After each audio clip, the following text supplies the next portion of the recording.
And we have here Bill Folman, who's a consultant with the Blandin Foundation, to tell us all about how the Blandin Broadband Community Program works.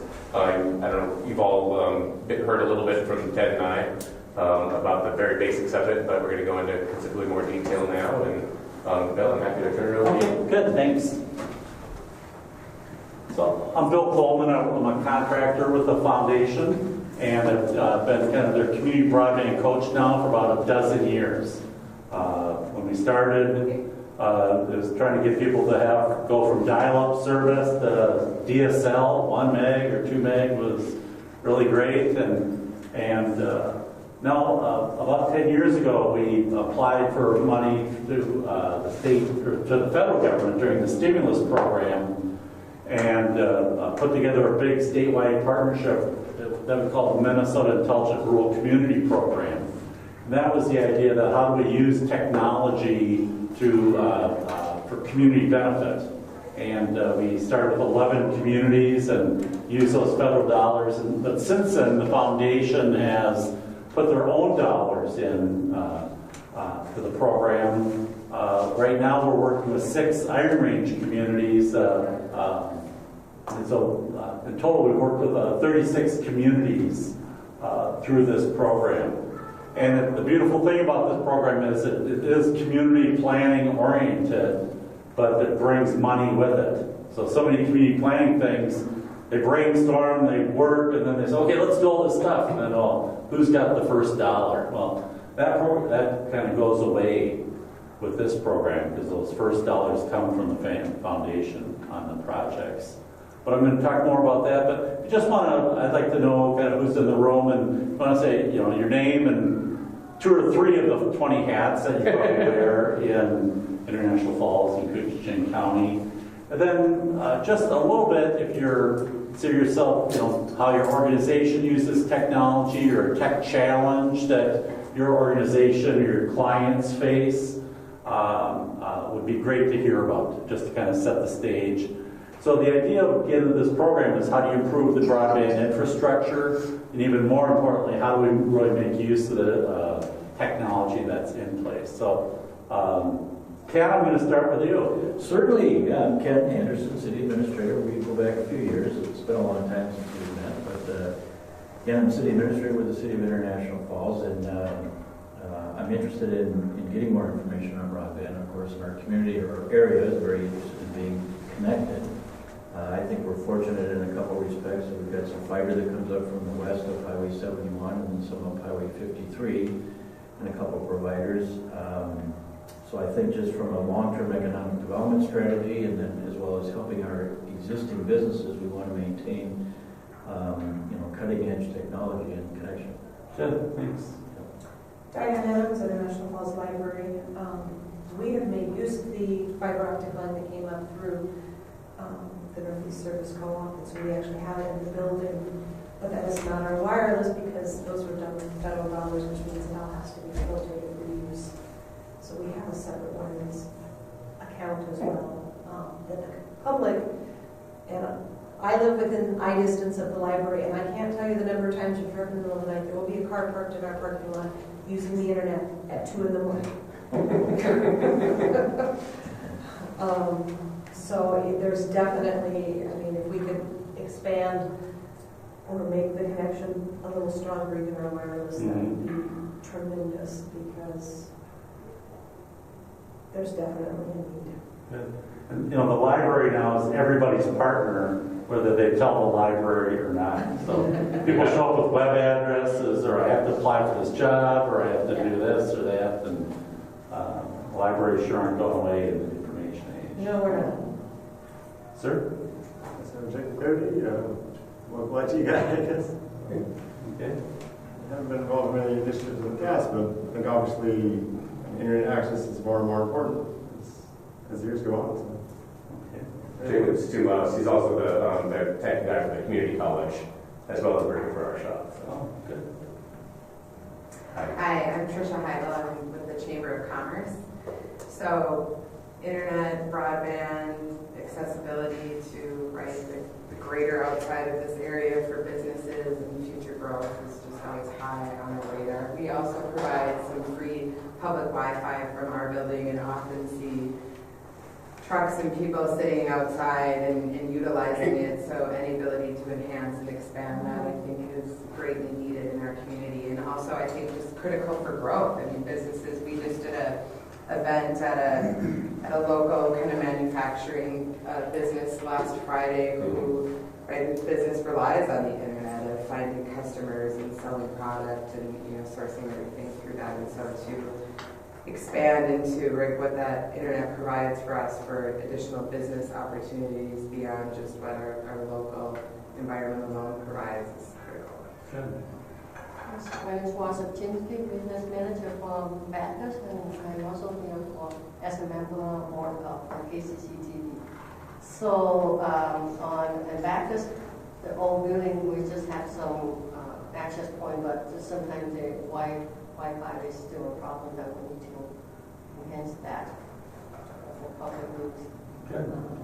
And for KCCTV, technology was learning to enhance more programs that we can have IP for the community.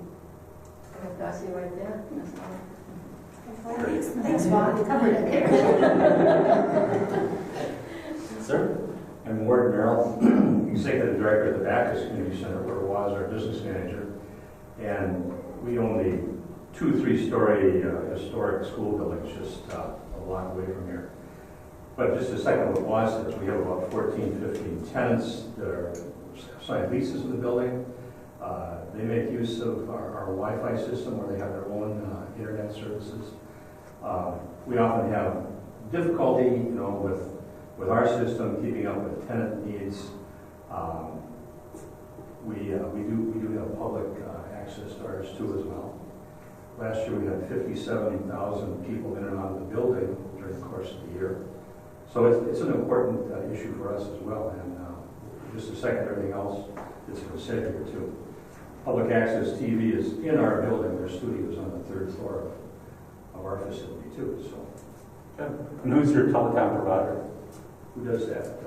Midco. Very good. I'm Roman Kaczynski. I'm the business manager at Small Town Tech. And, Wi-Fi is huge. We work with people all the way out at the lake and out at Cab and All the way down to work. all the way down the Ore. And it's never the local network infrastructure that's the bottleneck in any of these systems. It's the pipeline coming in, and it's tough for businesses to operate with limited internet access, whether it's security systems or just basic day-to-day business functions. It's pretty hard for them. They have a lot of problems with that. Now that everything's cloud-based and stuff like that. And as far as like community Wi-Fi and that, you'll find come summertime, there's about a group of 15 people that'll gather at the Centennial Park next door to the building. The parking store shop. Yeah, the park there, and they'll gather and just sit on their phones because they use our Wi-Fi and stuff like that. So, I mean, it really is huge. Better figure out a way to sell them something. Yeah, right. Well, I'm pretty sure they're good customers. There's a plot to have our daughters out there selling Kool-Aid. Yeah, there you go. Girl Scout cookies. Building future entrepreneurs, right? Mhm. Oh, I'm Naomi Woods. I'm here because Jim asked me to be here. She's fabulous. She's cool. It's good. He's in my way a lot. I'm an artist, Yeah. Great. Not even young artist. Good. Thanks for On the coming. internet. We'll get you involved here. That's scary. Bill Paul Levin, Director of the Cushing Economic Development Authority. Welcome. Good to see you again. Pete presented this morning for the NRDC Commission. But I love being around tech nerds. I'm not one technically. I know enough of the language, but I don't speak the language fluently. But so I'm attracted to these guys for some reason. But from an economic development perspective, absolutely critical in this day and age, fundamental to have high-speed access. And as you say, beyond that, utilization, how do you use it? Given our distance from markets, distance from St. Paul, Chicago. It's a real flatter of geography, and that's one of the things that technology provides. We've made some great strides up here in terms of bringing capacity and speed from different providers, which is the good news. We got to keep building on that. But in order to stay competitive, in order to attract people like we talked about this morning, you have to have this. It's a prerequisite like having sewer and water.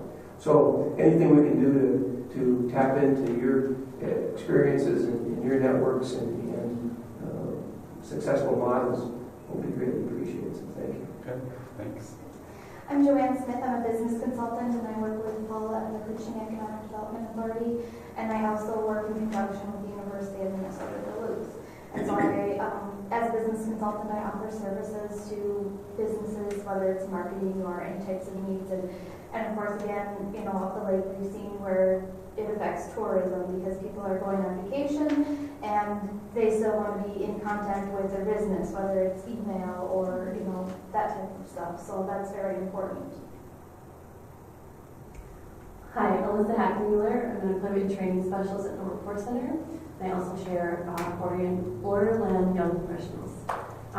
So at my job, we see I have a caseload of very low-income clients and just in general universal customers looking for work across the entire county. So geographically speaking, virtually no access to Wi-Fi or high-speed internet when it comes to just really remote Cushing County, and that affects individuals' ability to even find work. I have low-income families who just aren't able to get the ball rolling and get off public assistance because they have no access to the real world. And most employers these days use online applications, and if you don't have access, you don't get in. And then the other piece to that just was along with building business and retaining young people in the community. They expect amenities, and that's high-speed internet. And if we can't provide that in the areas they want to live, which is often becoming more remote out of the lake or near some sort of other resort-type community like Rainier, they're not going to want to stay. So we need to build up that demographic, and we need high-speed internet to do it. Good, thanks. Kevin Grover, International Falls School District Superintendent. Obviously very happy with the upgrades that have come from various directions. In a school-wide setting, we really don't have much to complain about, to be honest. We don't face the difficulties that when you go up the lake or out. Very happy that we're getting some redundancy now. It's not too many years back we would lose internet for, occasionally it still happens, but it's very rare. But taking it a step further, we're in the process of trying to broaden the experiences that we can provide, going one-to-one, which a lot of districts have.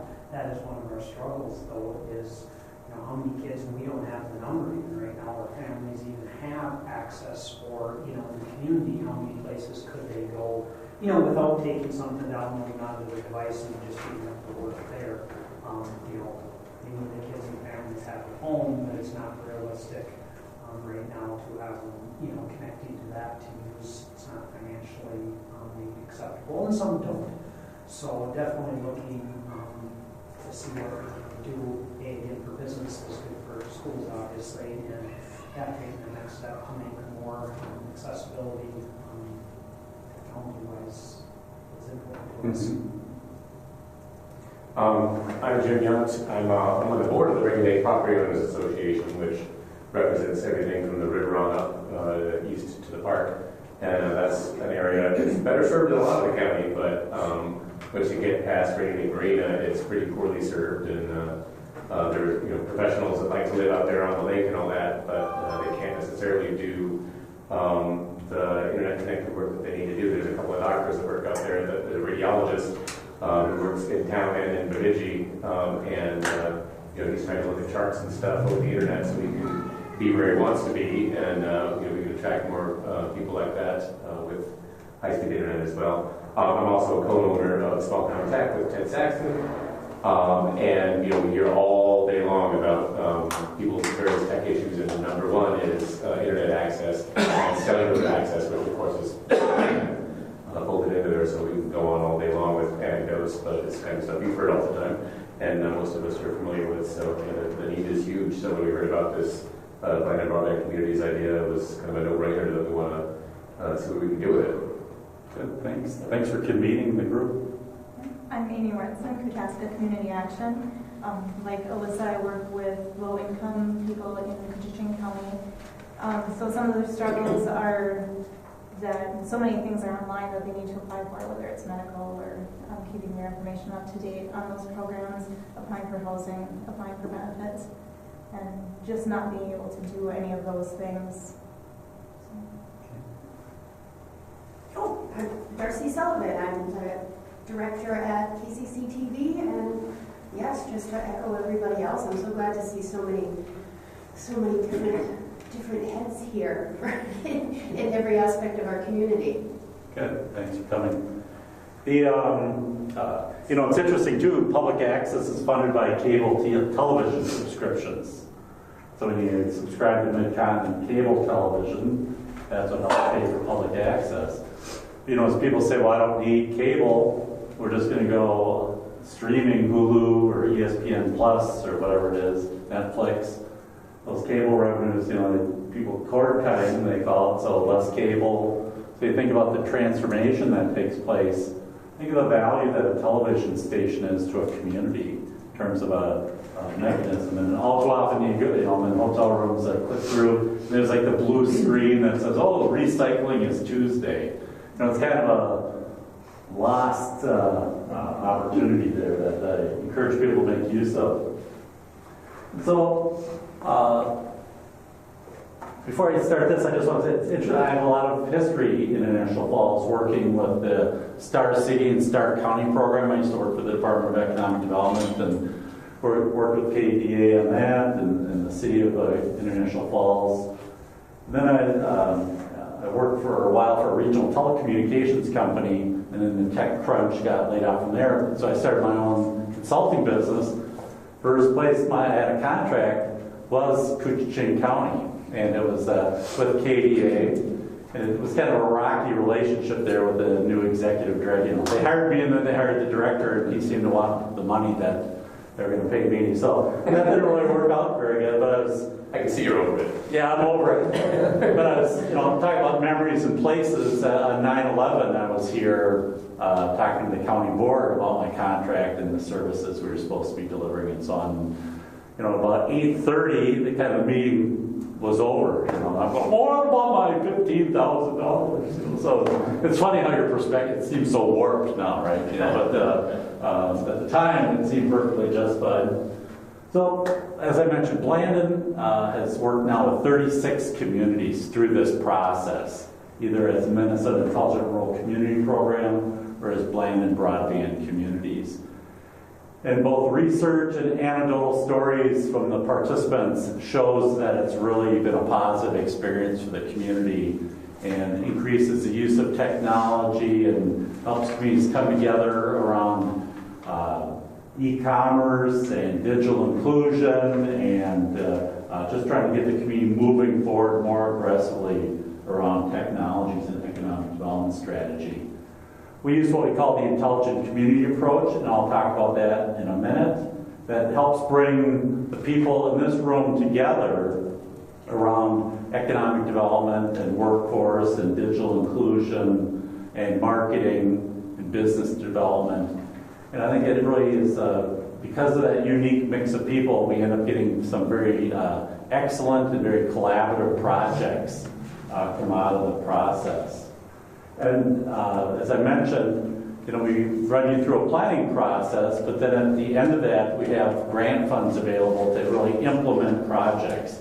Now these aren't, let's build fiber out to Big Fork, or out to the lake. There's not nearly enough money for that. But we find that with $75,000, communities can implement between 7 and a dozen different types of projects that involve different parts of the community.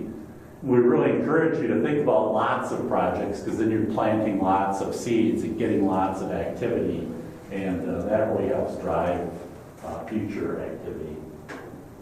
And so this intelligent community approach You know, it's more than just about the broadband. The broadband is essentially the foundation for a lot of this work. So it's based on an infrastructure of broadband. How do we drive workforce? Create, retain, and attract. And I think Paul would probably say that attracting workforce is the #1 economic development challenge these days. That many regions, they don't worry about trying to attract businesses, it's how do you attract the people. You think, oh, are we trying to attract, certainly places like San Francisco and Seattle and Austin, Texas are magnets. The Twin Cities continue to be a magnet. And even though the technology allows people to be anywhere they want, turns out they like to be together a lot. But there's certainly a fair number that don't want to be living in a 12-story apartment building and would rather live on or near Rainy Lake. But how do we really support that workforce? In terms of innovation, many times we think, oh, innovation is like 3M, the lab coats. When we work in rural communities, it's how do we move communities and individual businesses and organizations and people from where they are up to that next stage. So if you're thinking about a business, maybe they have a website, but they don't have Facebook or Twitter, or don't really know how to use that. So try to move them up the sophistication ladder so that they can capture new markets and be more efficient and so on. Digital equality, also known as digital inclusion, the idea that everyone should have a computer, a connection to the network, and know how to make use of it. We know that if you want to apply for a job, you want to do almost anything. Look at your medical records, look for more news. They say here's 15 seconds on a critical world issue, and they say, well, go online for more information. And so making sure that everyone is part of this equation is important. And especially approach. And a lot of the communities that use this approach might be like Montreal or Winnipeg or in New York City. And so, for them, it's, let's control, traffic lights, and let's do all kinds of sustainable kind of big activities.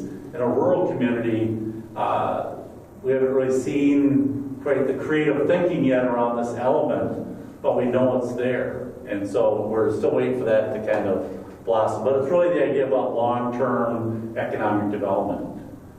And then finally, advocacy, which you could also say is marketing. What kind of image are we promoting in our community? What are people's feelings and reflections about the use of technology? So when the school board decides to go after a bond issue for technology, is that automatic no vote, or is it automatic yes vote? Are people willing to invest in those kind of things? As you think about the tourism industry in Couchiching County around the park, are people going to say, oh man, I went there, and the fishing was great, but I couldn't get online, my boss got really mad at me. And so, or can they market effectively as a tourism organization and update today's fishing report or the weather report, or produce videos and upload them successfully? Almost every organization now has to be tech savvy to be successful. And so this whole idea of what's the community attitude around the technology is important. So our program, the Community Broadband Program, it focuses on broadband, to try to get better broadband, but probably more importantly, it focuses on the uses of broadband. And so, pick over here, if your broadband is great, it's an opportunity to get everyone to use broadband to enhance economic development and quality of life. Focusing on the people part, which is the hard part, not necessarily, we don't have these networks. And so that, sometimes people, I can't do that because my internet is not good enough. I don't have a gigabit or whatever. There's plenty you can do with 25 megabits and even 10 megabits. And so usually it's not the technology, internet services, that, especially in a community, that's slowing people down. It's lack of skills, it's maybe fear of the technology, it's lack of tech support partners that can help people up that adoption chain. We've seen projects like public access, so we've improved, in Cook, we helped them improve public access at their library in terms of computer access and bandwidth and so on. We've seen a lot of public access downtown areas or in parks where they've used funds for that. Wi-Fi hotspots, e-commerce training. And so we've partnered with the University UMD Center for Economic Development down in Hibbing in Chisholm right now to go into businesses, sit with them at their desktops and say, how are you using technology? And then coming up with a plan to help them move up that sophistication chain, connecting them to local vendors, easing that path forward. Because a lot of this is fear. And smaller businesses, they're the IT manager, they're the salesperson, they're doing everything. And so this technology can be pretty scary for them. A lot of community marketing. Ely's putting together, hopefully it should be launched by now, but I've said that now for a month, about Elyite.com. It's all about showing the kind of the Ely aura of what it's like to live in Ely. And whether it's the dog sledding and the whole, Ely's got their thing. And so it's really promoting that. You guys would have to decide what is your aura and how do you promote that to attract people and visitors and so on. But marketing is huge. We've done home health care where we purchase different devices and people have used those to stay in their home longer. People say fiber to the home is expensive. It's about $10,000 to $12,000 a house. But that's like 3 months in a nursing home. Right? So when we think about real costs, and maybe if you can keep mom and dad in the home longer because you can use cameras and different sensors to keep them there with assistance, maybe that internet isn't so expensive. And then you can choose your focus as a community, and this is there's no kind of set list of activities that you're expected to do, projects. The people who show up and bring their energy are the ones that really decide what projects to be implemented. So we've seen places where the schools have really been the leader. We've seen places where the chamber is really driving things, so there's a real strong business focus. We've seen strong action of the participation of the social service agencies. And so usually we're able to design projects that involve multiple sectors collaborating together that really have some fun impacts and some different partnerships. For example, there's I'm trying to remember, there's a social service agency in Hibbing that has a big warehouse building there, and but now their big thing, they've got clients all over the region, and they have decided digital inclusion is a huge activity for them. So they're working with a company that refurbishes computers, trying to get computers in all of their clients' homes. So they've distributed, I think, over 100 computers now in the last year to clients to help them connect. If your broadband isn't so good, or maybe like in a lot of places, it's good in some places and not so good in others, we can talk about that and have that as a priority. We can help a tech group kind of focus on that. And the foundation also has a separate grant program called the Robust Network Feasibility Fund that community could apply for to figure out how do we get broadband to those places that don't have it. Is that the same as the infrastructure grant program, or is that separate? Well, it's a Blandin, it's a feasibility fund, so we don't. So the state has an infrastructure grant program called the Border Grant Program. And so obviously rural Coochin County, where you can drive 10 miles and not see anyone, it's pretty hard to convince someone to put infrastructure in the ground for that. So you have to figure out different ways maybe to make that happen. And some of that will just continue to be a challenge. So what do we mean by community? You can define your own community. So if here in Coochin County, International Falls, if you want to say, well, kind of the National Park Gateway, that it's International Falls and Rainier and Rainy Lake, Rainy River, that's okay. If you want to invite out the whole county, that's okay. It's really up to you to decide. And we always say to over-invite because there's linkages all around the county and so on. So a lot of times when somebody says, we're just going to do it as our city, and we did Thief River Falls, it ended up being 3 counties because of the involvement of the Tri-County Action Program, and they, when people are spread out, they'll drive some distance to participate in different things and collaborate, and people have their fingers out. And so that's, we don't have to say, okay, we're going to draw a box around a certain geography and have it limited to that. You can kind of see where it goes. And but we've done work with all these different types of entities. You know, what makes sense for you, who are your partners you're used to working with, the school district, I don't know what those boundaries are. And so you can just kind of, you know, if you want the school involved, they're not going to say, well, we're not going to involve these kids over here because they live 3 miles farther away than your geography. And so we just, to us, that's not, you know, there doesn't have to be a line on a map.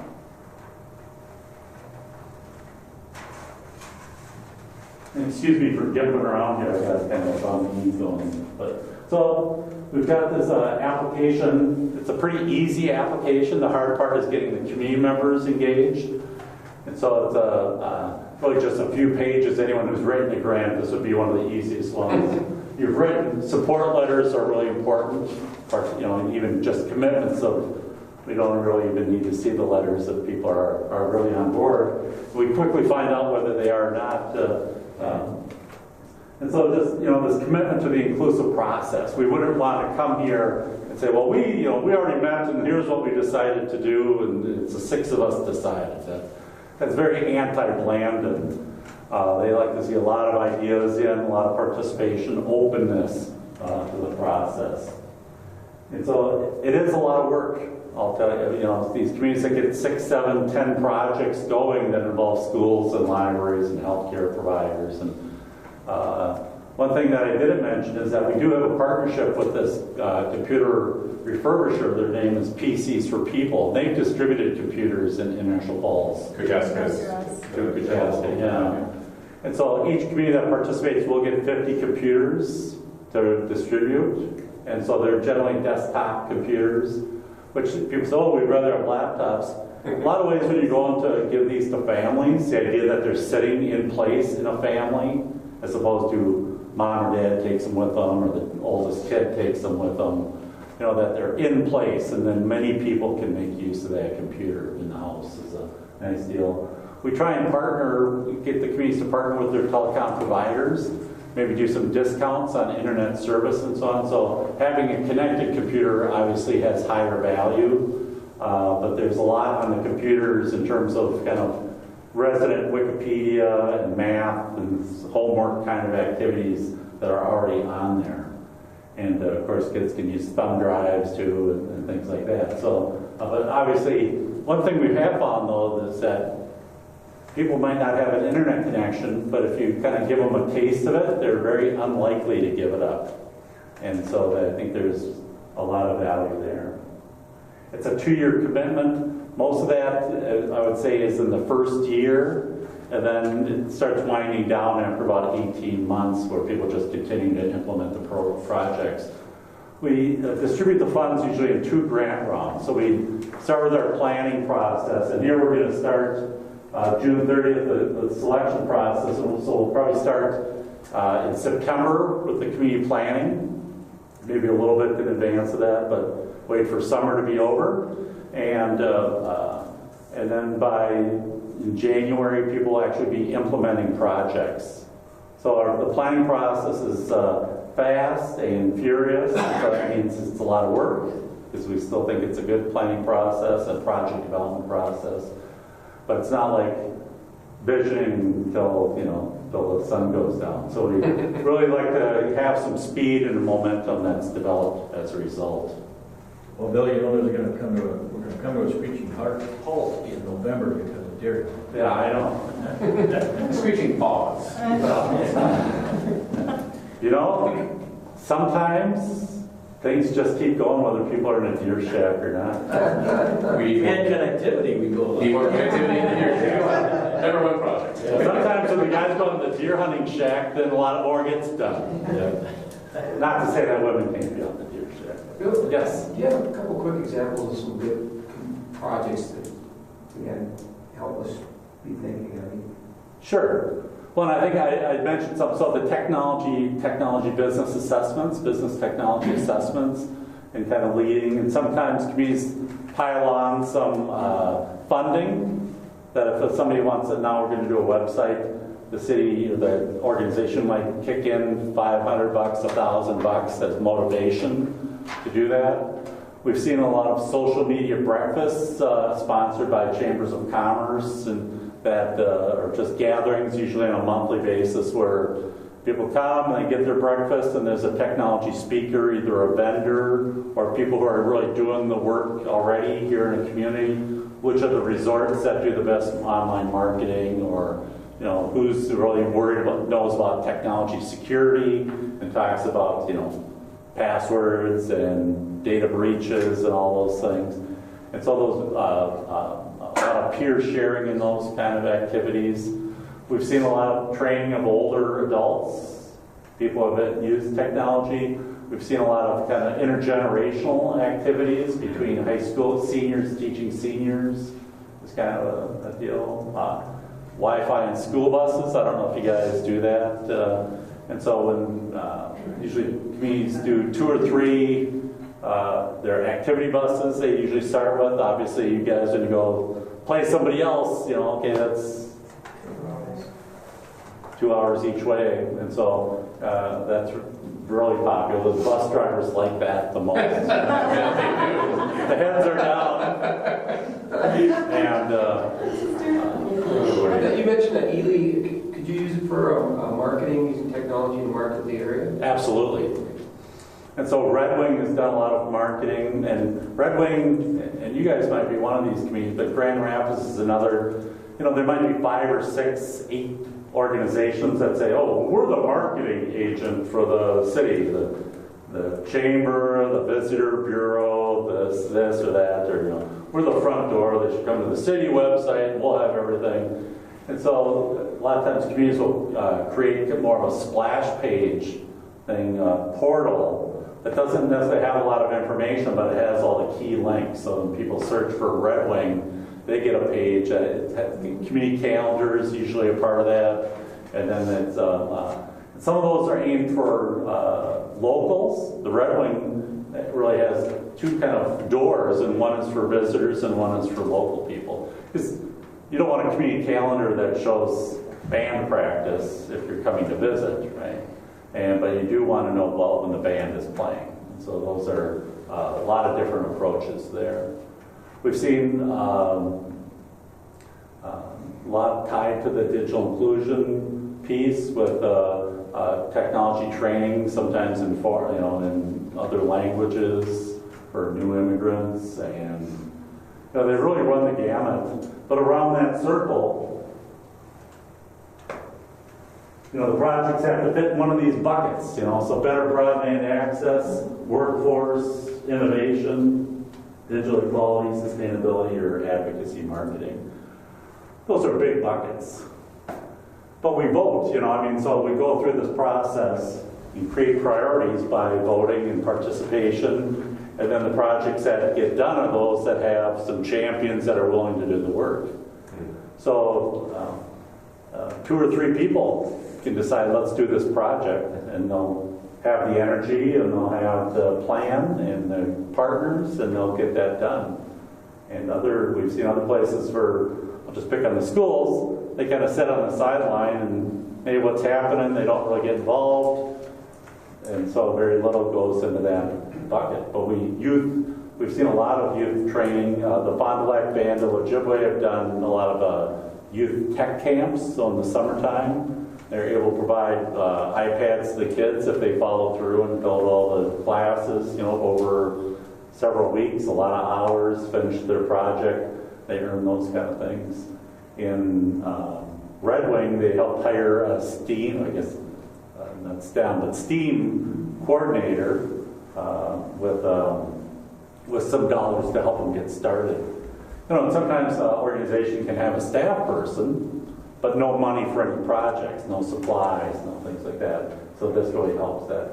Tremendous flexibility. You can't just write a check to this has to go, it's charitable purposes, right? So it's through Blandin. We give 1 grant, we actually do 2 grants, but 1 grant per round to a fiscal agent, whether that's KEDA, local unit of government, or a 501c3, and then they disperse the money to the community.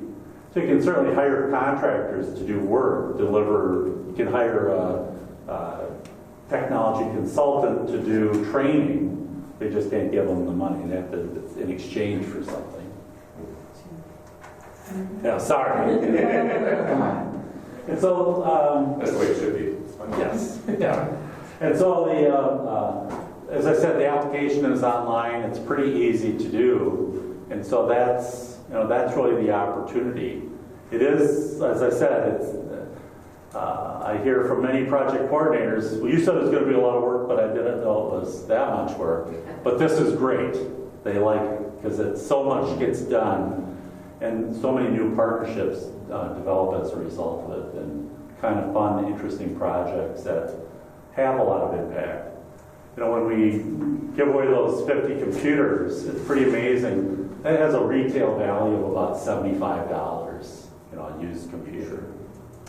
Not that big a deal, right? I mean, but when people have a home computer for the first time, we've seen these be the Christmas presents for families. We've seen, just a tremendous excitement about the kids having it. Oh man, we finally have a computer in our house. And then we just hear great stories of the great use that, the kids use it for homework and then they go to bed, and mom and dad use it for all the things that we all use computers for. And just the idea of being disconnected. Look at when people go on vacation, they can't connect. They get all jittery, And so, but people who are struggling every day to find the right information, to check kids' grades. Everyone's got a parent portal. So mom and dad don't know how to use a computer. That makes it hard. Kids can teach mom and dad how to use a computer. We can teach them bad grades.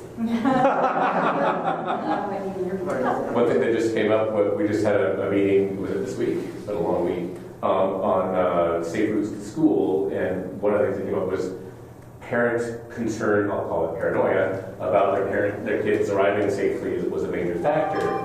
And we realized there's already a tool that exists right now that where you can check your kids' attendance. You can check if they showed up at school, so you know, okay, they arrived. So if that's a barrier to you letting your kid walk to school, get on your app or your computer, check if they're there or not, and then then you can rest easy. Yes, that's right. So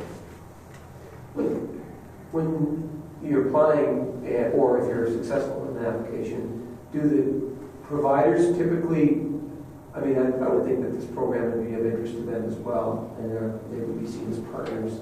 Is that the case where, how do the providers play into this? You'd think that if somebody was giving a community $75,000 to make use of the provider's products, that they would be really involved. And some of them aren't. And it just really varies. And so you have to have who's your local area manager or contact person. So even within different companies, that level of engagement differs. Those companies run so lean now. Back when I was doing economic development, every bank had, somebody who was just community, and the telephone company had somebody who was just doing community stuff. That's all gone now. But especially if you can bring them in for particular purposes or projects, whether it's on training or whether it's on, obviously to do things like Wi-Fi hotspots and that connectivity there. You can sometimes get discounts, or they'll do, some places, the provider will do the managed service on a Wi-Fi network in a community and so on. A lot of different ways to involve them. Certainly the closer to home the place is owned, the more likely they are to be involved. But then involving them is an important thing, and I think they realize that they stand in the back of the room. There's a lot of business opportunities there. Yes. I'm just looking online. You require some sort of matching, like 25%. Is that? Yeah. And so 2 different levels of match on the $75,000. So if let's just say organization wanted to get like 15 computers, that your organization wanted to do that. And you guys decided, let's give them the money for those computers. You could do that, but that would be a 1-to-1 cash match for equipment, kind of equipment-heavy grants. that have limited public access, we would say those are one-to-one cash match. For projects that are more like around training or social media, breakfasts, or things like that that are more people intensive, then it's a $1 of match, either cash or in kind, for every $3 of Blandin dollars. And so the in kind is pretty easy to do in an initiative like this. And so He says volunteer hours count as an kind. volunteer hours do count, yeah. And so it's pretty easy not to have to put any cash into those. And so whenever we fund equipment, it's always equipment with a purpose. Right. You know, it's just, oh, you know, we're going to buy this equipment and then we'll use it. No, who's going to use it? So, for example, in Aiken County, we helped them put in 3 video conference centers across the county. So one was at the Workforce Center building, and one was 2 other ones at chamber offices. But they had to say, okay, we're going to let people do GED training in these. We're going to let people do these kind of things. We're going to hold the job training seminars, how to apply for a job kind of thing. So in like Hill City, for the first time now, they have essentially on-site adult basic education there. It's taught by video, but it's you know, that's a pretty big thing. You know, people who are don't have a high school education pursuing it, there's not a lot of extra money in the idea, okay, they're going to get in the truck and drive 20, 30 miles in the middle of winter for that is certainly a big deterrent to making a lot of progress on there. So for equipment that is for a very public purpose like that, then it is a 3-to-1? 3-to-1, yeah. Even though it's still equipment heavy. Mm-hmm. So do we need to know, I'm just looking at the application. Aren't you filling it out yet? I like you. I can figure we got a champion right over here. No, I'm just curious. So it says, I mean, describe some of your challenges, opportunities. You're not asking us to have an idea of what we might do. No. But it's basically kind of what we talked about when we introduced ourselves. Exactly. Okay, and then it's up to 75,000. We don't have to have a dollar amount in mind. We just apply for this opportunity, and then as we come up with projects, we say, hey, Right. we need 10 grand. So that's kind of the top level. Yeah, okay. You know, and so we don't want you to put more than 25,000 into any one project. Okay. And so, you know, the fewest projects you would be able to do is 3. All of our communities always seem to get up to that 75,000. It's pretty. Here's money, I'll just spend it. Yes, yeah. And so that, but it's not, we don't just write you a check for the 75,000. So you really apply, there's really be 2 or 3 opportunities to apply for funds. Some communities we work with, they're a little slow on the uptake, and they're not, I'll just say we've got a group in Mountain Iron Buell that is kind of ad hoc. And so there's not a lot of structure, there's no real staff person. And so it's taken them a while to kind of gain the momentum. So they're very light in the first round of applications they put in, but came back strong in the second. And you said a 2-year commitment as part of that. Does that mean if you're successful in the initial, is that when the clock starts? Or? Really, we'll start like in September this year. How competitive you think there's 50 communities that will be applying? No, but I think there will probably be a dozen. Okay. So one of the first things I figured out is there's the first phase with the May 31st deadline is applying to become one of the 4 Blandin broadband communities. We don't have to have any specific plans on what money we want to spend. We just have to address a lot of needs, identify a lot of stakeholders, and I'm jotting down. I've got a list of at least 3 dozen examples of stuff that has already happened in this community that demonstrates that we are a community that is already taking action along these lines, which is one of the things that Blandin looks for. Yeah. And then if we're accepted as one of the 4 communities, then we are one of those communities for a 2-year period, during which, at a later phase, we apply for the various grants for specific projects, and Blandin sends up consultants, mainly Bill, to help us narrow down our list of priority areas to concrete projects that can then get funded, and you and whoever else helps us with making that into a good proposal. And so the specific process is that with essentially we probably have a handful of people from the Falls come to Grand Rapids in August for a day. And we kind of run through that presentation again, both more, just more of it, right? And more discussion of your team surrounding that. And then we'd come back, then I would come in September to National Falls, and there you'd have your full steering team, which would be usually around a dozen people on the steering team. And we do an orientation around that. More of this, the 3 or 4 or 5 times, 5th time you hear it, you get it, right? So and so we'd have that session and really then plan a bigger community event.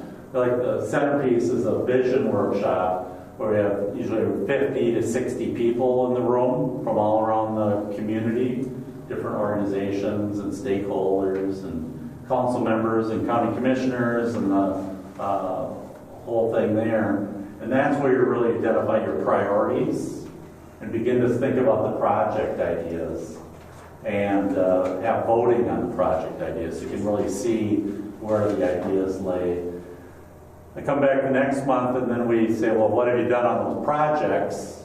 And let's work on those some more. And we kind of review them and talk about them and say, well, what about these people? And here's what somebody else in another city did, and help you really figure out the budgeting for your projects.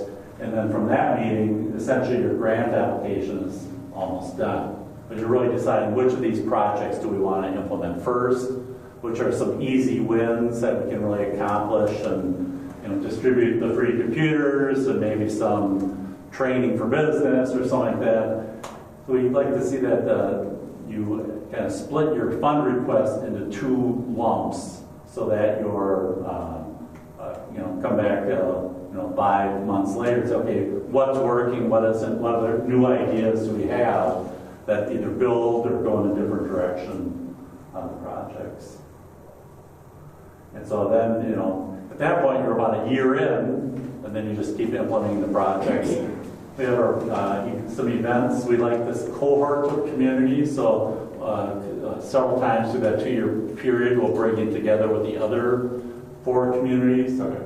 There's also a good chance that IRRB will be sponsoring 4 communities from the range, and then we kind of combine you guys with that cohort of communities. So then that's really, people say, oh, well, what are you doing for this website, or what are you doing for the e-commerce training, or how are you dealing with this or that, and people share their good stories, and people can steal good ideas from other communities. Yes? What percentage of applicants also apply for the Robust Network Feasibility Fund?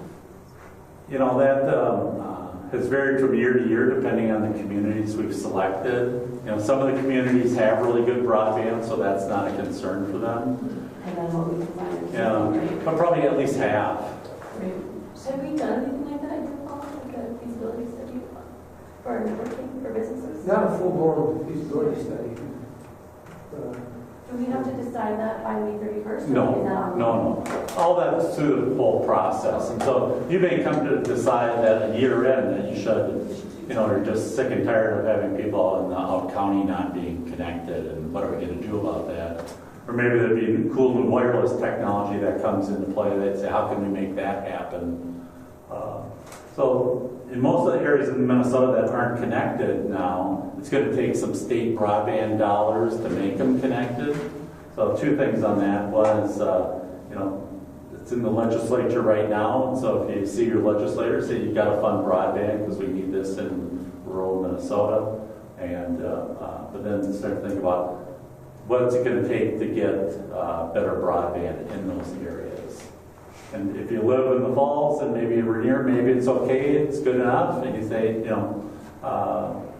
let people out there figure it out, or so it's either townships, or maybe it's KEDA takes it on and says, we need this for the rural parts of the county.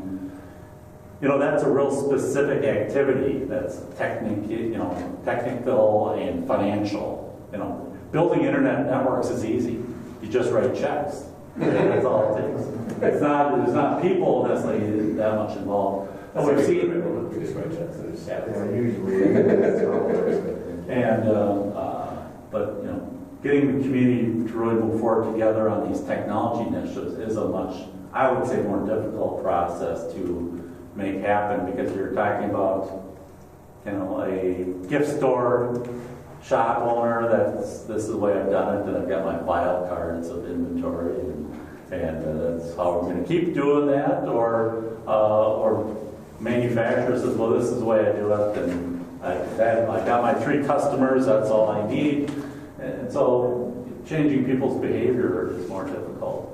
And then thinking more aggressively into the future is how do we position ourselves with the right workforce so that when, you know, Northspan or Apex or the economic development groups are trying to attract companies, that people say, yeah, let's consider International Falls. It's kind of a hipper place, and our techie people want to live there. They can be out on Rainy Lake and get a gigabit of service, and let's position yourselves for that.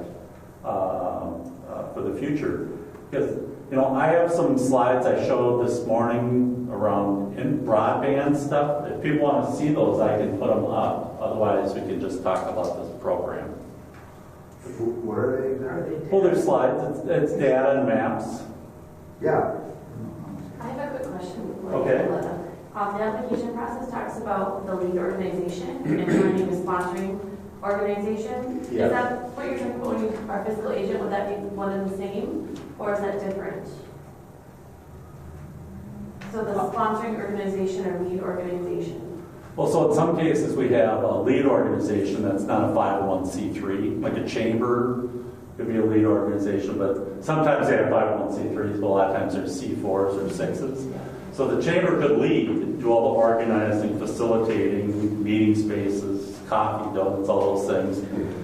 And the school district or the city or KEDA as government entities could be a fiscal agent where the money goes. So we need somebody to do some manpower, but we also need a money holder. Yeah. And they can be the same or not. And, you know, that Blandin writes a little check for $1,000 or so just for incidentals, kind of, you know, to help you come to a conference or help you do this or that, you know. But it's really, you need a staff, you know, somebody who says, I own this and my organization will do this. You know, it just doesn't. We've seen what happens when, you know, no one's making the calls or no one's setting the agenda, or and it just doesn't work very well. And so somebody don't, you know, it could be any number of organizations in here. We've had school districts, economic development authorities, chambers, all serve in that role. I'm guessing it would not be appropriate for a business to be that. It's not But not a fiscal agent, which has to be 501c3 or The lead whatever. organization. Man, you must have a fat budget there. We've Work got for free. enthusiasm for this kind of So stuff. enthusiasm is really all it takes. So that wouldn't be a problem. And so, you know, for having a chair of a group that was a private sector company, that would be great. But still having an organization that's used to doing community initiatives or mailing lists, and I don't doubt your ability to do it. I just think that, you know, it'd be non-traditional, but there's nothing against it. They're both Blandin graduates. You got this. Yeah. Sure, it'd be nice to have some good service out of Thunderbird Lodge. Yeah.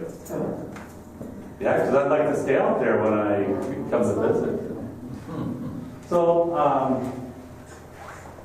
broadband fun facts.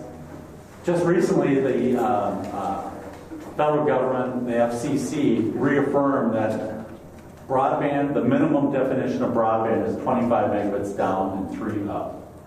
And that cellular connection is not really a broadband connection. And so when people say, oh, we can get, you know, you can have 10 meg broadband, tell them, well, that's not broadband, that's internet. But the minimum definition of broadband is 25 megabits. That's increased 30-fold in 8 years, between 2008 and 2016. There was an attempt to go back to say 10 megabits is adequate. But frankly, that'd be like me saying, well, 275 is really a better weight goal for you, Bill, as opposed to the 240 your doctor says you should go for, you know.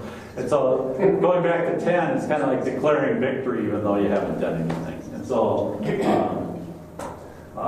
so just know that the speeds are way up there. Like, I think in, you know, certainly Paul Bunyan and their residential services, they have 3 levels of service now, 250 meg, 500, and 1,000 megabits. So that across 5. Okay, so I'm really excited about this, but I don't understand any of that. well, they're just units, right, of speed, and so it doesn't matter what it is. But it's so when people here have out in the countryside, you might have 5 megabits or 10 megabits, and so some people are having 1,000. Just think like that. Think of it in beers. Oh, I'm not. All right, I can tell. You get 1, I get 10.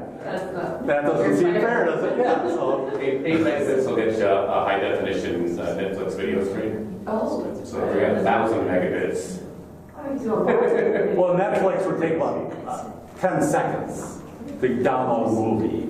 If you were downloading it to the streaming. Yeah, to download a movie, as opposed it might take, or for example, a lot of times, Microsoft, whoever wants you to update software, right? This is 300 megabits of software. Some people, that's like 3 seconds. For some people, that's like 3 days. Yeah.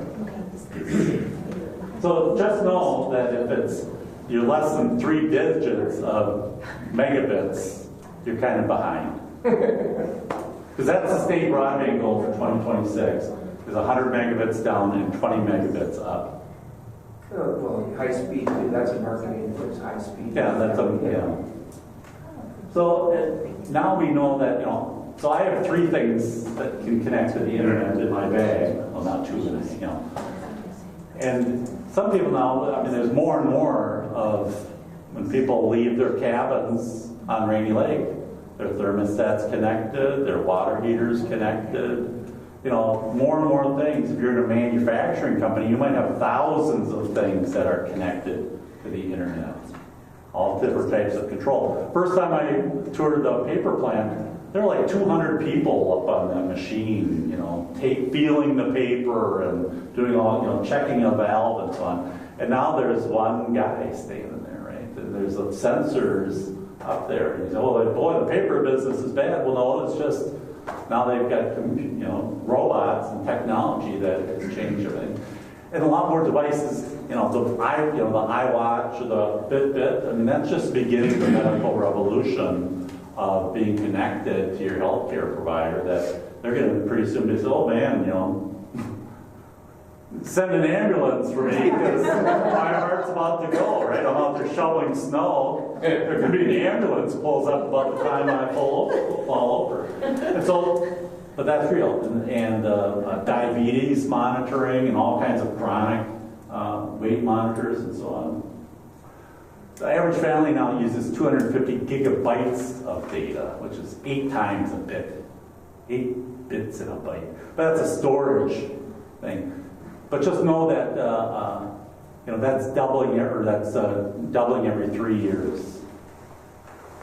So you think of what's valuable today in a network, and then you think about what the future is going to hold. And when you go to Best Buy and you can see these 4K TVs, and there's going to be more K TVs here soon. And pretty soon it'll just be a hologram. We'll be playing football in your living room. And that's the ability to send information down a pipe is going to be limited by that pipe. And so now if you hook up a high-def TV to a bad connection, looks terrible. Well, it's only going to get worse. So before we go on with any more slides, it's 10 after 4, and we were scheduled to go till 4:30. Okay. And I know you've got a lot of good information on those slides, but one of my top priorities is when this meeting is done, that we're in a pretty good place to start filling in all the details on the application to become a BBC. So I would propose that we focus on some of those. Then people want to stick. And then if you know particular slides that you want to, we can go through a little more slides afterwards. But one of the key questions would be the lead organization, but even more important to narrow down quite specifically would be the fiscal agent. And some of the representatives of some of the potential fiscal agents are here. Others couldn't make it. But if nothing, Backus has played a similar role, and I mentioned the word that might come up. You said KETA could, something in the county could. So that might be a good thing to focus on, and that depends partly on what geographic extent we decide. The geographic extent is flexible. How well does that have to be defined in the application? And can it flex after the application is complete, we're accepted, we get a grant, you decide, you know what, we actually want to add this other community. Yeah, that'd be fine. That's fine. You know, if you said the International Falls area, you know, International Falls / Coochin County area, that would be, that's good enough. About fiscal agent though, right? But I'm hitting a couple of the points that we need to specify in order to do a successful It does grant. say we need to define it. Yeah, that's one of the points we need to define. And that would be probably my top priority at this meeting, to nail that one down. The examples of successful things we've already done, of areas we want to get at, I think most of us know quite a lot of them anyway. We can brainstorm a list and do that by email and add to that over time, rather than using the time of this meeting to focus on that kind of thing. And you know, I was looking at your Voyager forward. No, there's a lot of great stuff in there, and so the idea of pulling that in and trying to activate that, I think is something I would really encourage. There's been a lot of great thinking done and project ideas, and you know, flavoring some of those things with the technology. A lot of them are already technology oriented, and so using that as within your application, I think would be impressive. Yeah, you know, we did spend a lot of time, several years more on the Voyage Forward project too. That was countywide. We've also just organized a countywide housing collaborative. So I mean, I don't know how broad we can think in terms of broadband projects, but I guess, you know, we are the biggest city. We have people sitting around the circle here from International Falls and almost nowhere else. But you know, do we want to keep that in mind too, the broader aspect of this? I guess is what. Well, so I guess then the question is: KEDA willing and capable of doing, say, fiscal agent, just because you have county-wide ability?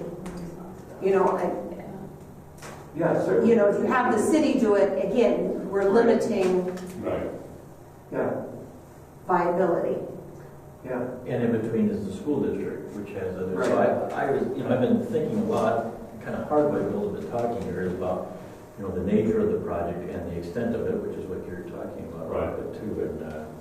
And I think, you know, if we don't have to pin it down, we have already identified 2 different initiatives that have been done on a countywide basis, but in just in terms of managing broadband and what we can really do with that on a county that's the second largest geographically in the state, and Northland's over 70 miles from here, and the fact that we have a limited population base of only 13,000 people, the critical mass is kind of up here in Rainier and International Falls and along the lake. I'm just trying to think about how we manage that. And then and have it be effective for what Blandin's goals are, as well as ours, in terms of actually being able to implement something. But that's where, again, I guess where I think of KEDA, because I like the idea. At one point somebody mentioned, you know, like a Voyager gateway. You could cover 53, which would cover all of those main communities. You could cover 71, which would cover those main communities. And so we would be hitting the communities. We wouldn't necessarily be hitting those really small rural pockets. Right. But I don't know that we're going to be able to anyways. I think it's important. So I like the notion of that Voyager gateway. We've hit the highways and the communities within those on those highways. But again, we would probably need somebody that was more than the school district, which doesn't cover Little Fork, doesn't cover Indus and Birchdale, and you know. Whereas if KEDA could do it as the fiscal agent. But it really depends on what you end up coming up with projects. I mean, I'm not against it. There's something this ties into Little Fork or whatever, great. If it's something that we do projects that help the lake or somehow, you know, whatever you're doing, or businesses, you know, education, whatever. I don't know right now if that has to be defined. It's just a matter of, you know, the fiscal goals. Doesn't matter who it is, as long as it meets the definitions of the grant. You know, I mean, even if it was something that we're educating businesses and something falls into one of the St. Louis County businesses participate with us, I mean, I don't think that's an issue. I mean, you know, I agree. And one of the things is when people see this, they're going to talk about underserved. They're going to want fiber. Well, is this about a project that's going to bring fiber to Birchdale? No, it's about utilization of existing. You know, there is a possibility of expanding, but it's about how to better utilize what's already here. But there's still some underserved areas, and that's a different kind of discussion. I think we gotta be careful to. Littleport has fiber to the home. Yeah, they got a border-to-border grant last year, Midco. North Home was probably the most wired community with Paul Bunyan and proximity to Bemidji. So I think that corridor probably makes sense in terms of at least a starting point.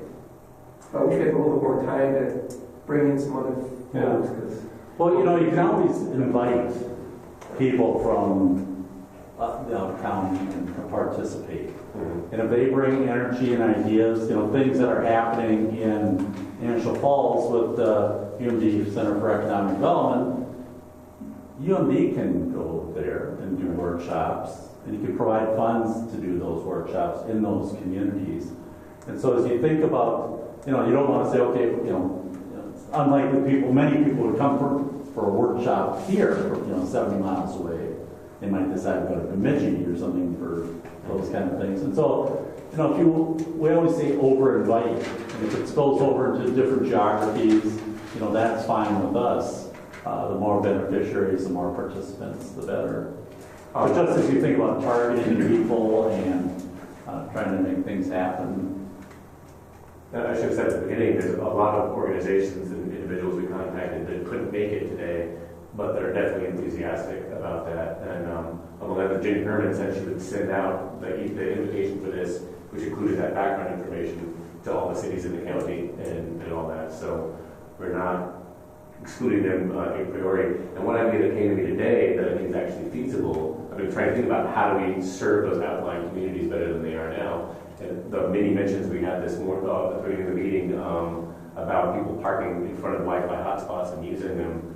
Well, what if a goal was each of these little pockets of population around the county, make sure they have at least one Wi-Fi hotspot where people can do that.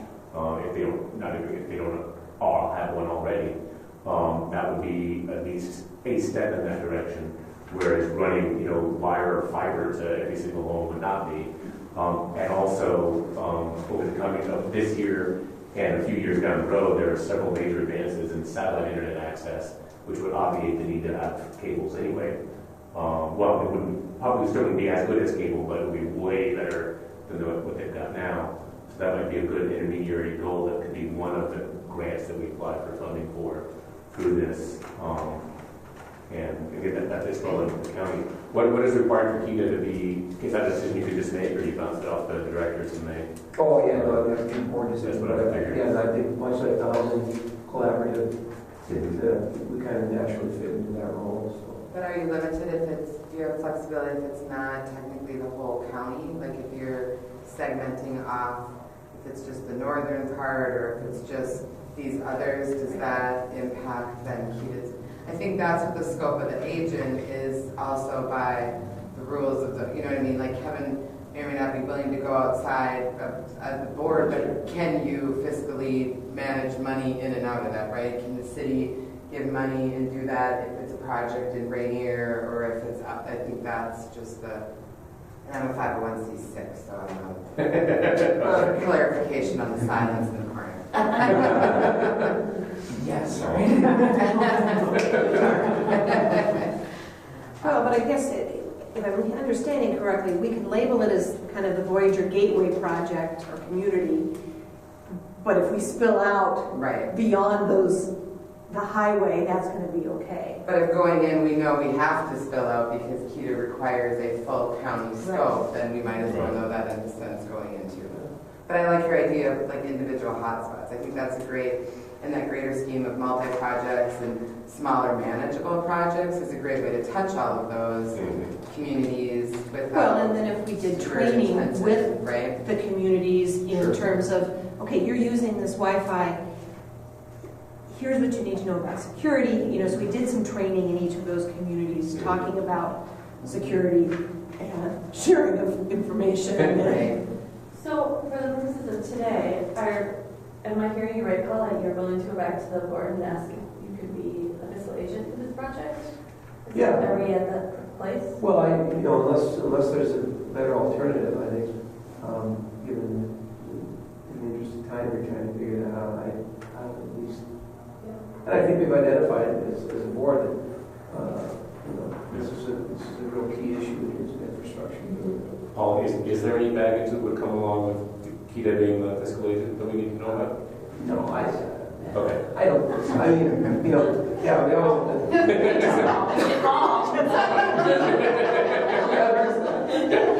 I wasn't talking about the personality, I was talking about complications like you raised. You might not know it right now, like I've experienced them, but I just don't, you know, everybody's kind of got their. Well, you know, we try to be, you know, we kind of think of ourselves as county-wide, but given, you know, the size of the Countywide, county and trying to make every, you know, peg fit in every, but I think in the interest of this, this specific project, I think would make sense. Okay. So then we have a potential fiscal agent for the community definition. I like the gateway, but why wouldn't we just do Cushing County as a whole? And then as we're defining our projects, it says you presented in there somewhere. We just look for projects that provide mutual and maximum benefit. So like, why would we even limit ourselves out of the gate, right? Yeah. Why can't we just say Cushing County and then we'll make our educated decisions based on mutual and maximum benefits? Yeah, We can't. anywhere throughout the county. Yeah, right. The only benefit that I could see was kind of like the footage forward piece, that when you start hitting the cab area, it's not. You know, if that were to play in, and from their standpoint, it doesn't sound like that matters. Blandin would not restrict us from having any cabin token unless we decided they needed to be part of whatever we're trying to do. Right. So. Or even Fort Francis across the river, you know, that got into the housing study. Across the border. International project. In Minnesota, Blandin money can only be spent in Minnesota. That's what I thought, yeah. Well, they could come over here for training. Sure. So then we We have some need Canadians lead that are part of organization. by the way. We need a lead. And I know you mentioned I'm happy for another our shop to agency, play a major but role. I'm just gonna throw this out there. I know just from experience that all these other organizations that are used to spearheading these efforts are pretty tapped. And it would be really cool to see a privately owned business take the lead. If you guys are willing, if you would Ted and The whole reason we started it in the first place is because Ted and I are super enthusiastic about meeting the needs. Yeah. You know, it's a for-profit business, but it's more than that in spirit.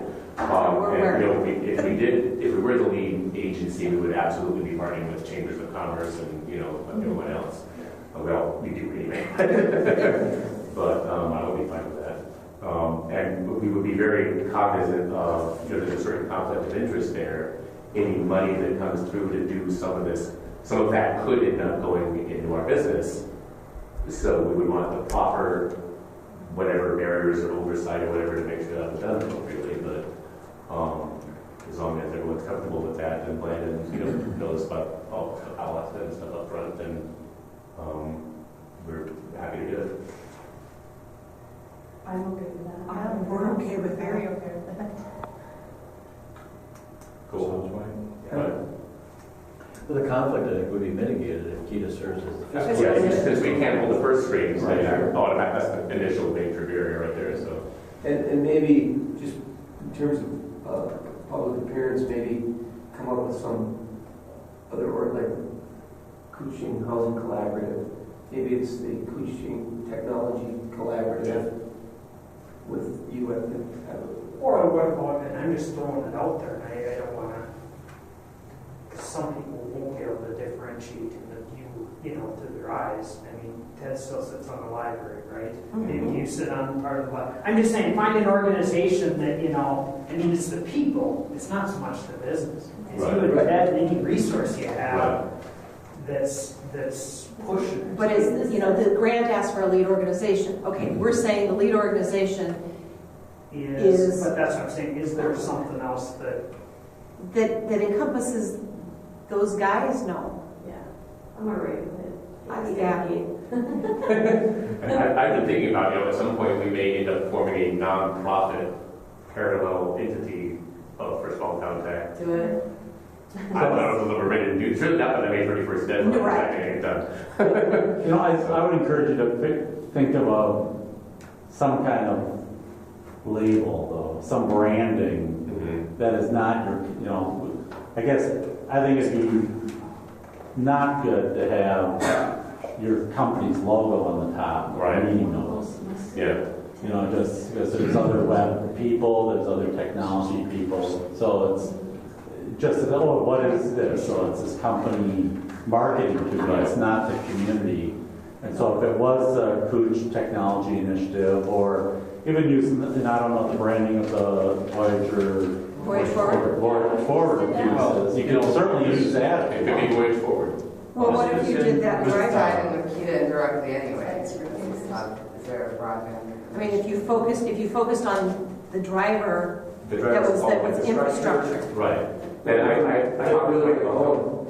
What? It never really did. Well, it is now. I talked with Mike Welcome about the BBC program and all, and he's already quite familiar with the basic concept. And he mentioned that organization never had a champion. And I said, if it makes sense to help this BBC thing happen, then I would be willing to step up as a champion of that initiative of Voyage Forward, which could then make this a Voyage Forward project. That gives some feet and legs, I think, to Voyage Forward too, Which you could use. would be helpful. Right. So that would Countywide. And I know you do have an infrastructure piece in there, but I wouldn't necessarily tie this thing to the infrastructure piece.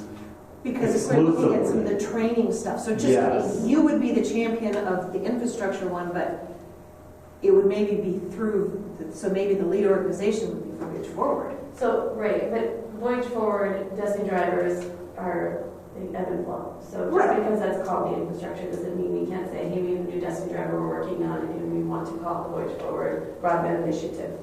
That's I not, think it can, the driver can change. oh, sure, we can add new drivers at any time. That's how it was all sort of, Which might really make sense then to have Jim appointed as a champion of a broadband community, and the organization is Voyage Forward. Voyage Forward is not really an organization though. It's just a grassroots movement. The organization It is a brand, though. It's a brand, I mean, but in terms of the application, I think that would work. The lead organization, it does not have to be a formal nonprofit or have a board or anything like that. It just has to be some kind of entity. Could it be a? It could be ad hoc. Okay. Mhm. So that would work.